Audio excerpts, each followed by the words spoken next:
On January 2nd, 2016, a London police officer saw Shelley Joy Desrochers near the intersection of Lorne Avenue and English Street in the Old East Village. 19 days later, her family finally secured a formal welfare check. Her purse later turned up in a residence linked to drug activity. Her health card appeared 3 years later in a walk-in clinic parking lot on Hamilton Road. Her cell phone was recovered separately. She has never been found. These are the facts that open one of London, Ontario's most stubborn missing person cases. A mother, a grandmother, a woman whose last ordinary conversation with her sister took place on New Year's Eve, 2015. Nothing in that call raised concern. Plans for the new year sounded routine. And then came a silence that has now lasted more than a decade. Shelley Joy Desrochers was born on February 4, 1974. At the time, she vanished. She was 41 or 42 years old, 5'2", roughly 130 pounds, with long brown hair and hazel eyes. She walked with a distinctive pigeon-toed gait that people who knew her never forgot. On her left upper arm, she carried a rose tattoo. On her right upper arm, a heart and a bluebird. She was a mother of 3 and already a grandmother. Her sister Laura remained one of the constants in her life. On December 31, 2015, the two women spoke. Shelley sounded like herself. The conversation was ordinary. Family contact felt routine. There was no warning in her voice, no sudden change in plans, nothing that would later stand out as a final goodbye.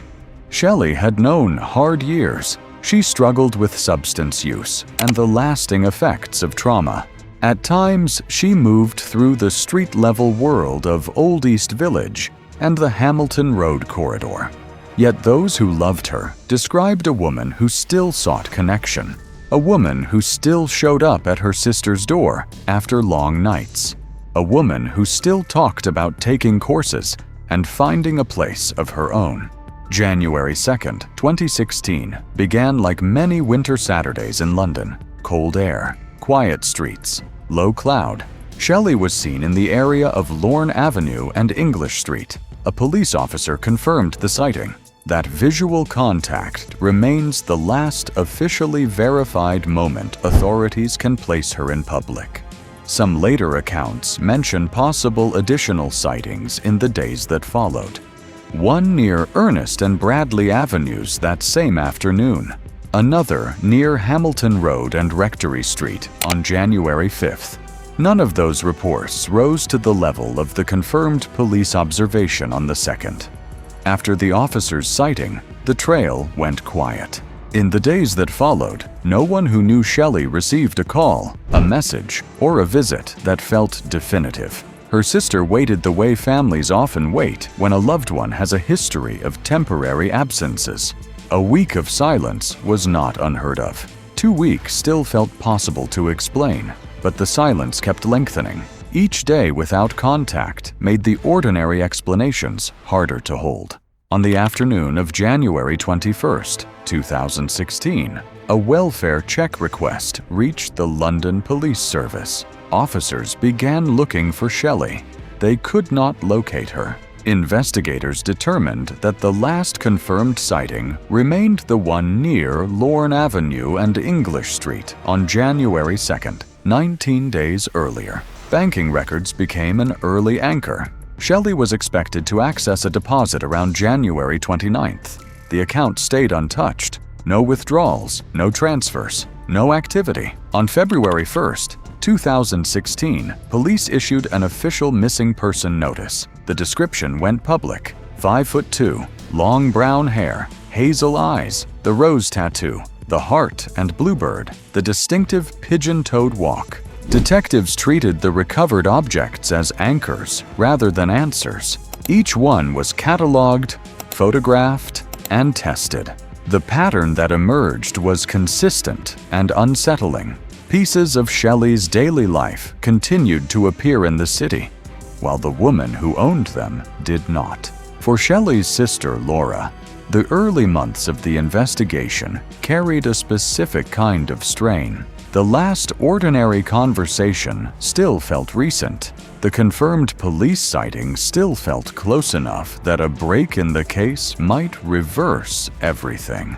Laura kept practical routines, checking places Shelley had stayed, speaking with people who knew her patterns, holding on to the possibility that a temporary disappearance could still resolve into a return.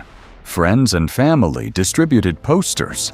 They shared the physical description that police emphasized: the rose tattoo on the left upper arm, the heart and bluebird on the right, the distinctive pigeon-toed walk.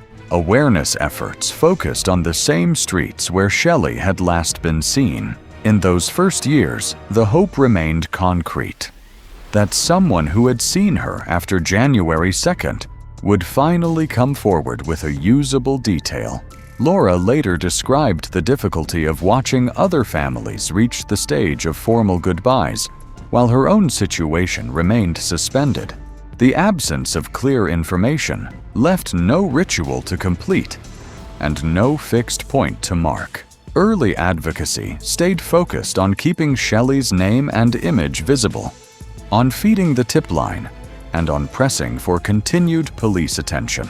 As the investigation widened, detectives identified a person of interest with connections to both Shelley Desrochers and another London woman who had vanished years earlier, Kathryn Bordato, last seen in 2009 near Cavendish Park. The man was known to both women. He had provided limited cooperation when questioned. Investigators stated there was evidence indicating he had withheld information relevant to both cases. The same residence connected to Shelley's final Facebook login on the morning of January 2nd was tied to this individual.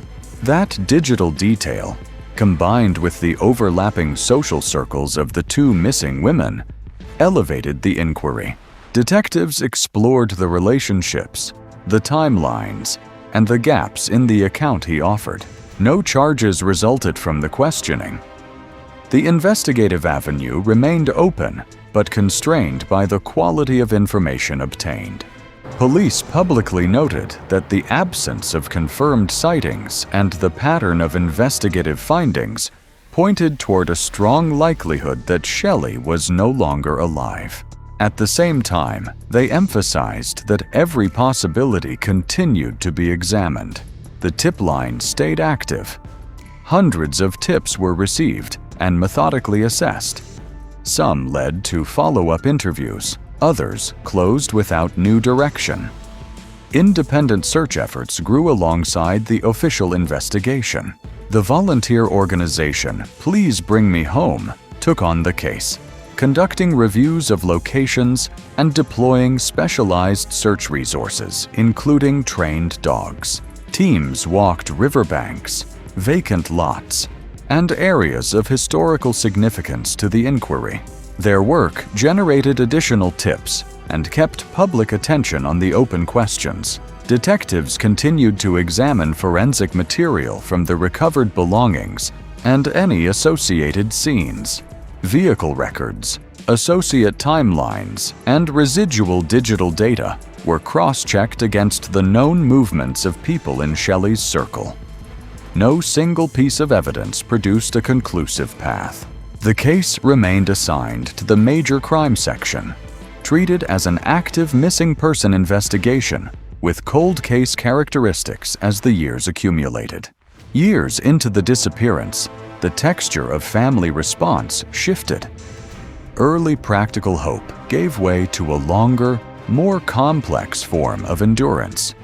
Laura maintained a collection of materials, posters, photographs, police correspondence, that documented the passage of time. Friends organized under names such as Team Shelley, marking anniversaries and distributing information so the public would not forget the physical details that still might trigger recognition. Within the early phase of the investigation, personal items began to surface without her. Her black ZTE Grand X2 cell phone was located. Her purse was recovered inside a residence known for drug activity. Years later, her health card would turn up in the parking lot of a walk-in clinic on Hamilton Road. Each object arrived alone. None of them arrived with Shelley. For the family, the first weeks carried a particular weight. The last ordinary conversation on New Year's Eve still felt recent. The confirmed police sighting on January 2nd still felt close enough that a break in the case might reverse everything. Yet every day, without contact, every day the bank account remained still, pushed the possibility of a simple explanation further away. London's Old East Village and the streets around Hamilton Road are not large. People move through them. People notice. Yet after the officer's observation on January 2nd, no verified public sighting of Shelley Joy Desrochers has ever been confirmed. The woman with the distinctive walk and the 2 arm tattoos simply stopped appearing in the places she had always returned to. The tip line opened. Hundreds of tips would eventually arrive. Volunteer searchers would later walk riverbanks and vacant lots. Police would examine banking records, digital footprints, and the recovered belongings. But in those first weeks of 2016, the central fact remained stark and simple. A police officer saw Shelley near Lorne Avenue and English Street on January 2nd. By the time the formal report was made on January 21st, 19 days had already passed. Her belongings would surface. She would not. And the question that still hangs over every anniversary, every birthday, every New Year's Eve is the same one that opened the case. Where did Shelley Joy Desrochers go after that last confirmed sighting? And why has no one been able to bring her home?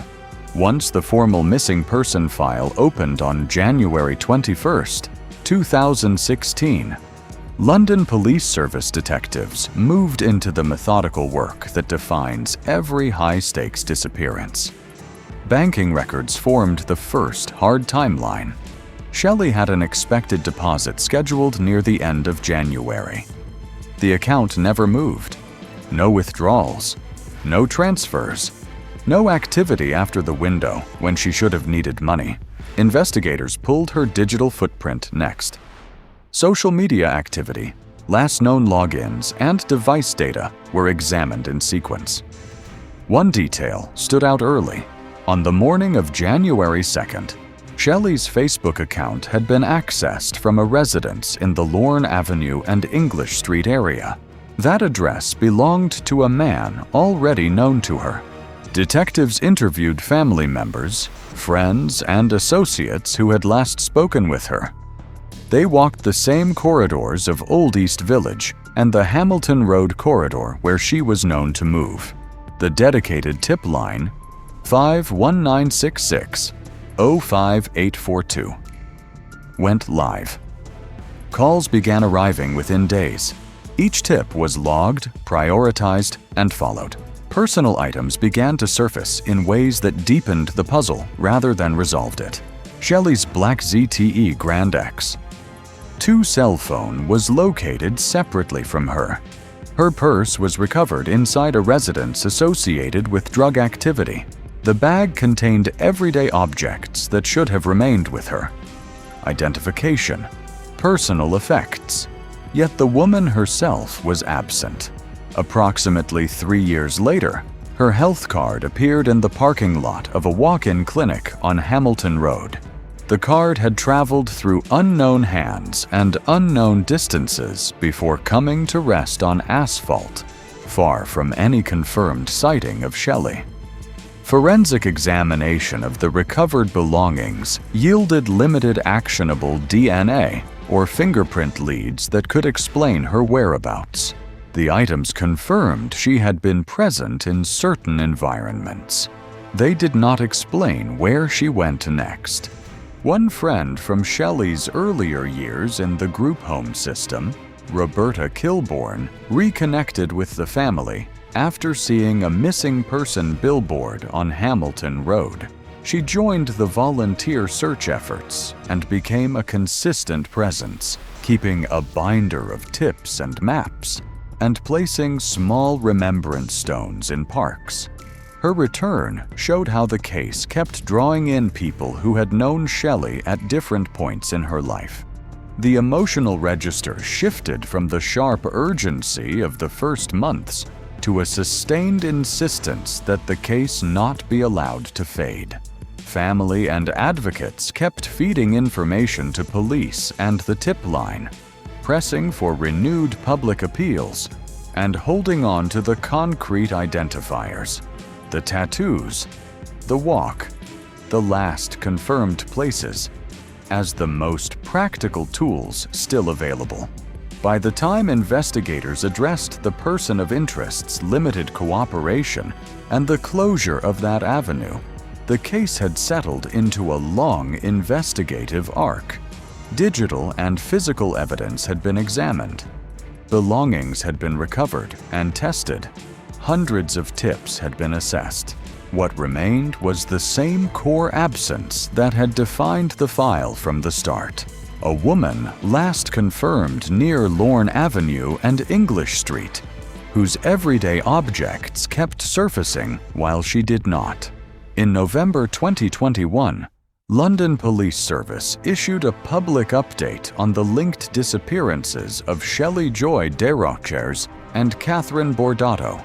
A person known to both women had been identified during the inquiries, had given limited cooperation, and evidence indicated information had been withheld. That individual had since died, closing the possibility of getting further details from that source. No charges had been laid in either case.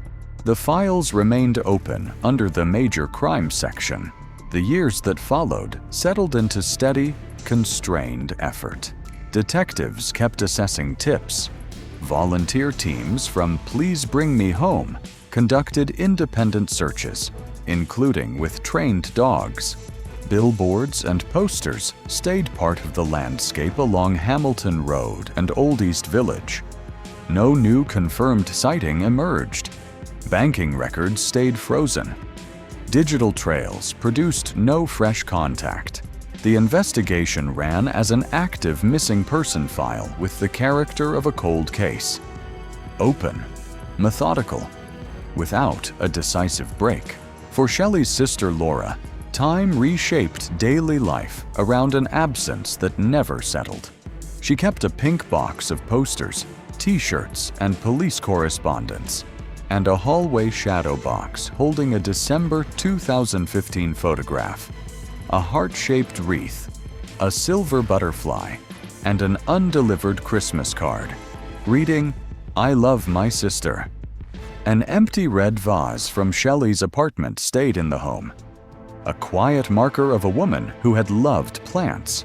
Every February, on Shelley's birthday, Laura kept a simple ritual: snow pants, a flower, a balloon, and time spent at Raynor Gardens. Friends organized as Team Shelley, marking anniversaries so the description wouldn't fade. Please Bring Me Home kept the file active by the 10th anniversary, still seeking information on locations the person of interest had frequented. Friends like Elizabeth Minogue and Penny Drake kept up advocacy from different cities. The work stayed repetitive, grounded, focused on the same identifiers police had used from the start. London carried the case as one of several unresolved disappearances of women who had moved through high-risk environments. The official position stayed consistent. The lack of contact and the investigative findings pointed to a strong likelihood Shelley was deceased. Yet every avenue continued to be examined. No formal closure. No charges. As of 2026, the file remains open with London Police Service. 10 years after the last confirmed sighting, no verified public observation of Shelley Joy Desrochers has been recorded, and her body has never been located. The tip line, 519-6605-842, still accepts information. Alongside Crime Stoppers at 1-800-2228 477. Laura still keeps the pink box and the shadow box. She still marks the birthday with a flower and a balloon, the rose tattoo, the heart and bluebird, the pigeon-toed walk. These remain the practical details offered to anyone who might still recognize them. Shelley Joy Desrochers was a mother and a grandmother. A final conversation with her sister closed out 2015. A confirmed police sighting near Lorne Avenue and English Street came on January 2, 2016. Her belongings surfaced without her. An investigative avenue closed with a person of interest's death in 2021. A decade of tips, searches, and quiet remembrance has not produced an answer. The file is not closed. Shelley Joy Desrochers has not been found.